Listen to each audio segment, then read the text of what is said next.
चंद्रपुर नगर में एक कमला नाम की बूढ़ी औरत अपने बेटे राणा और बहू मनीषा के साथ रहती थी। कमला भगवान शिव की अनन्य भक्त थी। वो दिन रात भगवान शिव की पूजा आराधना में लगी रहती थी। उसका बेटा राणा खेती करता, फसल ठीक ठाक होती थी, लेकिन माँ के पास हमेशा गरीबी का रोना रोता रहता। वो फटी साड़ी को भी सिलाई करके पहन लिया करती, लेकिन कभी बेटे बहू से कोई शिकायत नहीं करती। उसकी बहू मनीषा सास को देखना नहीं चाहती, ना तो ठीक से खाना देती, ना पहनने को कपड़े। कमला शिव की आरती करते हुए बोली, ओम जय शिव ओमकारा, प्रभु जय शिव ओमकारा। आरती खत्म होने के बाद कमला राणा से बोली, बेटे तुम काम पे जा रहे हो, ये लो प्रसाद ले लो, शिव जी की कृपा तुम्हारे ऊपर बनी रहे।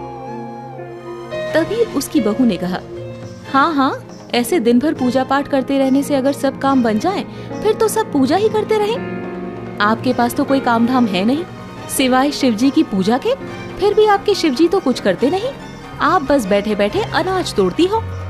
बहू के ताने सुनकर भी कमला कुछ न बोलती। बेटा राणा भी बीवी को कुछ नहीं कहता और चुपचाप अपने खेत पर चला जाता।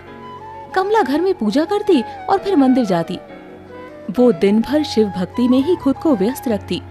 इधर मनीषा खुद तो बड़े अच्छे अच्छे भोजन बनाकर खाती, लेकिन सास को रूखा सूखा खिलाती, जिससे कमला दिन प्रतिदिन कमजोर होती जा रही थी। मनीषा कमला से बोली, माँ जी खाली पूजा ही करेंगी, कभी कभार थोड़ा बहुत घर के काम भी कर लिया कीजिए। दिन भर मैं अकेली सारा काम करके थक जाती हूँ और आप सिर्फ खाती हैं और पूजा में लीन रहती हैं। ठीक है बहू, लाओ मैं झाड़ू लगा देती हूँ। हाँ हाँ, सिर्फ झाड़ू ही लगाने से नहीं होगा, थोड़े बहुत बर्तन हैं, उसे भी जरा धो देना। ठीक है बहू। कमला रोज सुबह उठकर झाड़ू लगाती और दोनों वक्त के बर्तन भी धोती और बाकी सारे समय वो शिवजी की पूजा में लगी रहती। एक बार कमला ने अपने बेटे से कहा, बेटे कल से सावन शुरू हो रहा है, मैं इस महीने भगवान शिव की विशेष पूजा करना चाहती हूँ। अगर हो सके तो मेरी कुछ मदद कर दे, ताकि मैं शिवजी को भोग लगाने के लिए प्रसाद की व्यवस्था कर सकूं। तभी राणा ने कहा, माँ उसकी क्या जरूरत है, तुम वैसे भी रोज शिवजी की पूजा करती ही हो, अब सावन में विशेष पूजा करने की क्या जरूरत है। तभी उसकी बहू ने कहा, वैसे भी इस बार खेती अच्छी नहीं हुई है, अभी पैसों की काफी दिक्कत है, इसीलिए आप अपने ये पूजा पाठ रोज जिस तरह से करती हैं उसी तरह से कर ले। कमला कुछ नहीं बोल पाती और वो चुपचाप वहाँ से बाहर चली जाती है। अब मनीषा को अपनी सास और भी ज्यादा बोझ लगने लगी थी।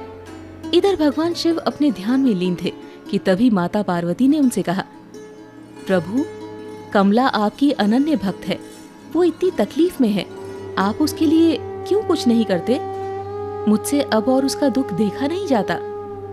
तभी शिवजी ने कहा, देवी इंसान को अपने पिछले जन्मों के कर्म हर हाल में भोगने पड़ते हैं, वही हो रहा है कमला के साथ, लेकिन अब बस कुछ और ही दिन की बात है, उसके बाद उसकी सारी तकलीफ खत्म हो जाएगी।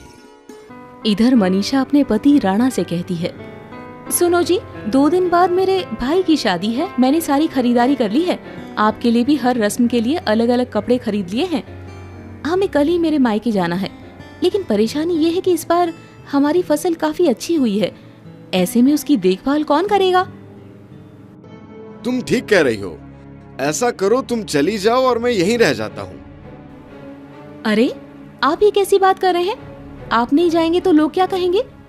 मैं क्या कहती हूँ कि माँ जी तो वैसे भी कुछ करती नहीं है, खेत में ही बने उस झोपड़े में उन्हें रहने के लिए दे दो और उनकी शिवजी की मूर्ति भी वहीं दे दो, वो वहाँ पर रहकर शिव की भक्ति भी कर लेंगी, अपना भोजन पकाकर खा भी लेंगी और खेतों की देखभाल भी कर लेंगी। शायद तुम ठीक कह रही हो। राणा दूसरे दिन कमला को लेकर खेत पर चला जाता है, वहीं पर उसकी सारी व्यवस्था कर देता है और अपने ससुराल चला जाता है। इधर कमला जैसे तैसे अपना दिन गुजारने लगती है। अब वो शिव भक्ति में और ज्यादा लीन हो गई। एक बार फिर माता पार्वती शिवजी से कहती हैं, स्वामी अब तो अपनी उस भक्त के लिए आप कुछ करें, अब मुझसे उसकी तकलीफ और देखी नहीं जाती। शिवजी मुस्कुराते हैं और बूढ़े साधु का वेश धारण कर कमला के पास पहुंचते हैं। माता, कई दिनों से भूखा हूँ, कुछ खाने को दे दो। आपके खेतों में चने बहुत अच्छे हैं, आप मुझे उनमें से कुछ चने दे दो, मैं वही खाकर पानी पी लूंगा। तभी कमला ने कहा, नहीं बाबा, मैं आपको कच्चे चने नहीं दे सकती। आप यहाँ बैठिए, मैं आपको चने भून कर देती हूँ। कमला खेत से चने तोड़ कर लाती है और उसे भूनकर साधु बाबा को देती है। ये लीजिए बाबा, अब खाइए चने। मेरे पास आपको खिलाने के लिए कुछ और नहीं है। तभी साधु ने कहा, माता, आपने जितने सच्चे मन से मुझे चने खिलाए हैं, उसके लिए इंसान के पास अमीर दिल होना चाहिए, जो पैसों वालों के पास नहीं होता। ये कहने के बाद शिवजी अपने असली रूप में आ जाते हैं। ये देखकर कमला उनके चरणों में गिर पड़ती है और खुशी से रोते हुए कहती है, मेरे प्रभु, मेरे स्वामी, मुझे आपके दर्शन मिल गए। मेरा जीवन धन्य हो गया प्रभु, मेरा जीवन धन्य हो गया। भगवान शिव ने कहा, मैं तुम्हारी भक्ति से काफी प्रसन्न हूँ। मांगो, तुम मुझसे क्या मांगना चाहती हो? प्रभु, मुझे यहीं पर आप अपना एक मंदिर बना दे, जहाँ पर मैं शांति से आपकी पूजा कर सकूं। भगवान शिव तभी वहाँ पर एक खूबसूरत मंदिर का निर्माण कर देते हैं और फिर अंतर ध्यान हो जाते हैं। ये खबर पूरे गांव में फैल जाती है। अब हर ओर कमला की जय जयकार होने लगी, सब उसकी इज्जत करने लगे। उधर मनीषा के मायके में आग लग जाती है, जिसकी वजह से उसका पूरा चेहरा जल जाता है। जब वो वापस अपने गांव आती है तो अपनी सास के बारे में सब कुछ जानकर दौड़ती हुई वहां जाती है। उसके साथ उसका पति राणा भी जाता है। दोनों कमला से माफी मांगने लगते हैं। कमला जब मनीषा की ये हालत देखती है तो परेशान हो जाती है और मंदिर से शिवजी के नाम का जल लेकर उसके पूरे चेहरे पर लगा देती है, जिससे मनीषा पहले की तरह ठीक हो जाती है। अब तो हर कोई कमला की जय जयकार करने लगता है। मनीषा कमला से कहती है, माँ जी, हमसे बहुत बड़ी गलती हो गई, हमें क्षमा कर दीजिए। चलिए घर चलकर हम सब साथ में रहते हैं। तभी राणा ने कहा, मुझे माफ कर दो माँ, मैंने कभी तुम्हारी इज्जत नहीं की, मैं बहुत बड़ा पापी हूँ, मुझे माफ कर दो माँ। हाँ माँ जी, हमें माफ कर दीजिए, चलिए हमारे साथ अपने घर। नहीं बहू, अब मैं कहीं नहीं जाऊंगी। अब तो जो शेष जीवन बचा है उसे अपने प्रभु के चरणों में ही गुजारूंगी। कुछ दिनों पश्चात पूजा करते वक्त ही भगवान शिव के चरणों में अपना सर रखती है और उसकी आत्मा उसके शरीर से निकल जाती है। बेटे बहू कमला का पूरे नियम से श्राद्ध कर्म करते हैं। अब उसके बेटे बहू भी शिवजी की पूजा करने लगते हैं और सारे अच्छे कार्य करने लगते हैं। भगवान शिव के उस मंदिर की प्रसिद्धि दूर दूर तक फैल जाती है और मंदिर में प्रतिदिन भक्तों की लाइन लगने लगती है।